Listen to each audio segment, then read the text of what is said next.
Okay, this is a video for the TinHiFi T2 Plus. This is the latest. I did a video before that was going to be the release, and then they pulled it back because they got some feedback that was not positive. I respect them for doing that. That was the wise choice, and I think this is the best TinHiFi that I've ever heard, going back to Tin Audio's T2. And I know what you're thinking. Oh, of course it is, bro. It's the newest one. Oh, no. No. Let's take a look at my week. We can see it really easily. This is the latest Fearless. This is the Acme 10. It sounds like vocals are coming through a cup, and it's the most expensive one in their lineup. That's how I started my week. Like, oh, yay. What? Next video. The Shure Conductor. The newest should be the best, right? Like this one. Newest, best. I love the EJ07. Everybody knows that. The Conductor. Graph looks a little bit better. It looks more beautiful. It's got some fill-ins so that everything's nice and solid on the inside. The presentation is up. The whole thing looks great. And then you compare it with the EJ07 and you actually listen to music. And the EJ07 is my favorite. So the newest is the best. Actually doesn't really happen a lot. And I just did one 5 days ago where that's not the case. The EJ07 is going to be re-released with new caps, custom stuff, with their new presentation and their new grip on quality control, because they've grown as a company tremendously, and I'm really looking forward to that. I think the Conductor will suit some people, but it's not my cup of tea, and that was 5 days ago. Then I did Discord. Shout out to the people that followed and came in. I have the best, most intellectual, level-headed, gets kind of rowdy but never disrespectful group on the internet. If you're on my Discord, you guys are solid people. You've basically been handpicked by watching comments on other platforms and then saying, contact that dude and ask him if he can join. Like, I'm trying to collect the best people from all the platforms, and I've been doing good so far. Then the T2 is basically an audio intro, so I really didn't review it. The SSR was a horrific disaster with no bass, and people calling it reference, and referencing what? Not kick drum, not a bassist, so that's bullshit. I said it was crap, and the best thing that came out of that whole thing was somebody came in. Listen to me, please. This is important. Somebody comes in and says, oh, you're a big brain, aren't you? You just said because somebody didn't send you something and something. I let it up because I replied it to it. And then he said, this is why companies should send stuff to people that can appreciate their tuning. And I instantly got electrical jolt, like somebody zapped me with a stun gun. I got my own stun gun, so I know what that feels like. I couldn't believe that dude said that. Campfire Audio, they send the same stuff. They send everything to the same people for years. Empire Ears does the same thing. All of the big companies do the same thing because they trust those people. They will not do any damage. They will talk about heights and widths and layering and textures and technicalities and stuff that you and your ears and your brain can't possibly pin on a fucking board because they didn't say anything fucking clearly. The companies pick these people. I gotta buy that stuff myself because they will not send me that stuff. That Metal Magic company that just came up, I just contacted them. I was like, hey, could I grab a set? And I'm thinking they're going to be like, we could give you a discount. We're not going to send it to you. And they just were like, we don't have any. Okay. Not for me, you don't. I'm not dumping on them, but that's pretty much the way the top of the hobby goes, and everybody knows it for years and years and years. And this guy's suggesting that a company like Moondrop, which they're already kind of doing, should be selective with who they send their stuff to so that the narrative can get driven. That's good for the company, but the guy that's making the comment underneath this video is a fucking moron because he's basically giving all the power to the company to pick whoever they want because those people are going to do no harm, and therefore they will get it next time. Here's an exercise. Think of the people that said that this was excellent and then pay attention to who gets this next item first. I'll bet you it's the same people that said this is great that gets the next thing. You want to bet money? Let's bet some money. People on Discord, you want? I'll take your money from you. Richo and Peacock. The best. Is he going to do a? Yes, I am. It's the best TinHiFi. It's one of the best budgets. Period. It's really, really good. Now back to this. Richo and Peacock. The best idea that I've ever seen since I've been in this hobby. The best idea I've ever seen. Easily. You've got hand painted from the inside so it doesn't scratch, like the Starlight. I'm sorry, for a second. Other people are saying, oh, you know, you don't like Moondrop. Oh, I don't know. The A8. fucking loved it. The S8, fucking loved it. The KXXS, fucking loved it. The Canas Pro, fucking loved it. The Starlight, loved it. Blessing 1 and 2, no, and this is total garbage, so go fuck yourselves with that stupid bullshit. Fucking stands. So Reach Your Own Peacock, best idea ever in the fucking hobby. You've got 4 releases per year guaranteed because you've got one for each season, and you can do it every year, and it could be spring 1, and next year's spring 2, and the year after that is spring 3. And as a commenter mentioned, let's see if I can get this. Varying the tuning based on temp and color of all 4 seasons would have been killer. Summer being the warmest tuning color and so on. Yes, bro, you got it.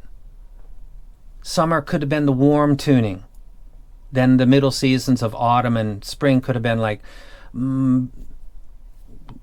pick 'em. Could have been something else. And then, the most analytical cold tuning would be winter, obviously. It was brilliant.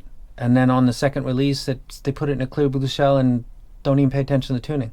I almost broke my GoPro yesterday. I was so pissed off at the end of that video. Go ahead and watch it. I was just like laughing to myself. When I'm laughing to myself, that's because I'm starting to lose my shit. So that's my week. This is the newest. Don't like it. The newest. Don't like it. Newest. Fucking hate it.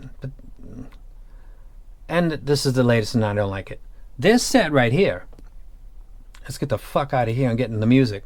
Probably going to put the Ramble second and start with the music first. I'm a huge fan of this. If you want to see the Ramble, I'll timestamp it. Black Sabbath Sweet Leaf, 2-minute 30-second forward. I'm listening to drum play and bass. There's kind of a dual solo going on between them before Ozzy comes back in. Ozzy's got that voice that can sometimes get on you. It sounds fantastic on the T2 Plus. Blind Faith, Can't Find My Way Home. 27-second cymbal strike. Actually, Eric Clapton's coming in first with the guitar. It sounds brilliant. And then you've got an iconic strike. Some people say, why you talk about cymbals? And musicians never ask me that question because you can catch it at the beginning and at the end. It's got a short but a proper lifespan. And if the beginning is elevated and the ending is abruptly cut or it's kind of muted, you can tell, or vice versa. It's something that usually stands above other things in the playback, except for maybe really distorted guitars that are turned way up. Otherwise, cymbals seem to stand above everything when they come crashing in. So that's something that you can focus on. And 27 seconds of Blind Faith is iconic one that you can listen to. Get familiar with. It's what I do anyway.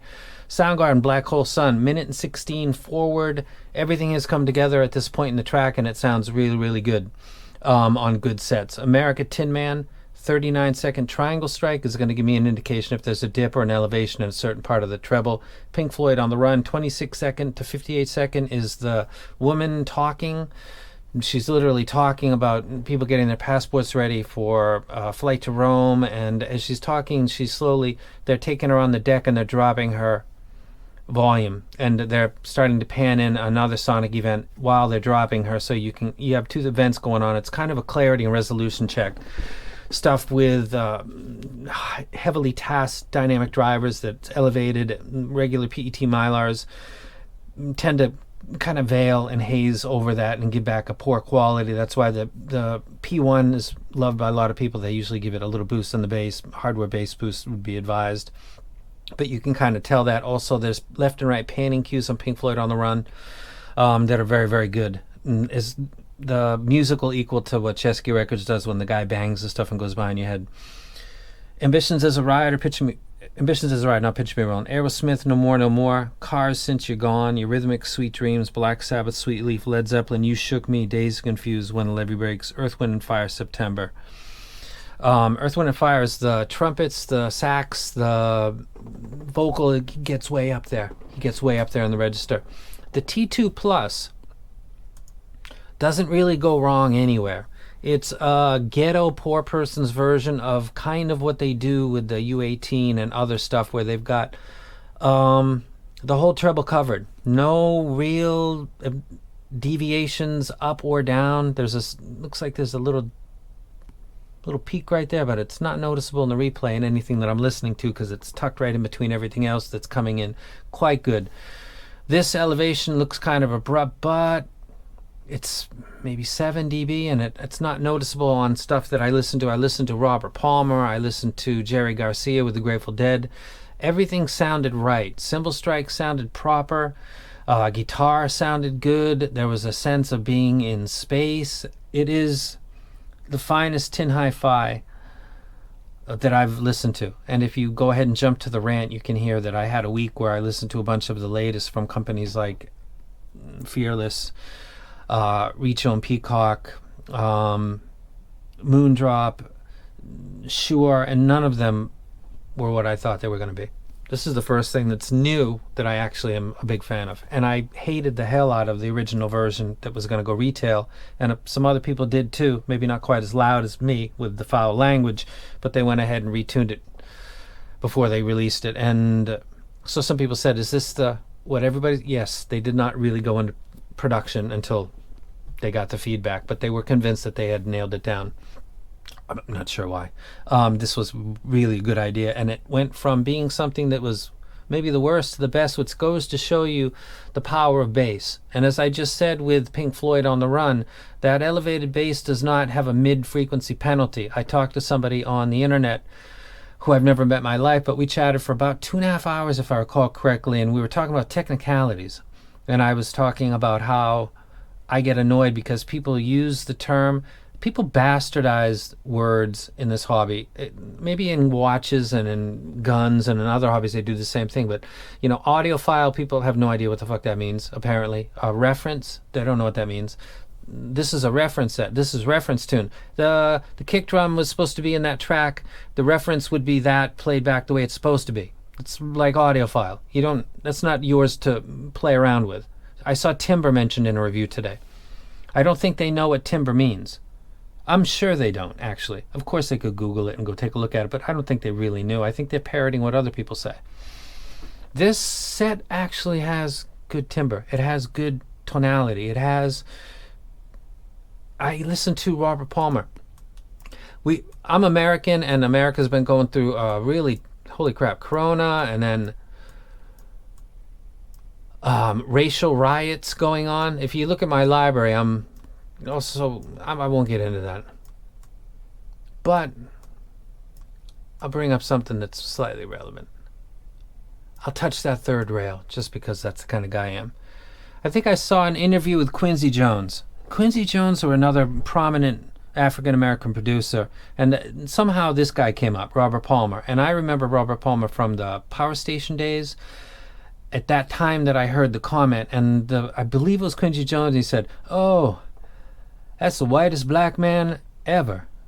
And the point he was trying to make is that Robert Palmer, like Robert Plant, is a soul blues-based singer, and they put their whole heart into their singing, like blues singers do. The whole thing, the dread, the misery, it's all in there. You can feel it. It moves you. Robert Palmer, at this moment in time, not Power Station so much, Sailing Shoes, Hey Hey Julie, Sneak Us Out Through the Alley, this was epic on this set. It sounded just fantastic. There's a bass solo in Sneak Us Through the Alley.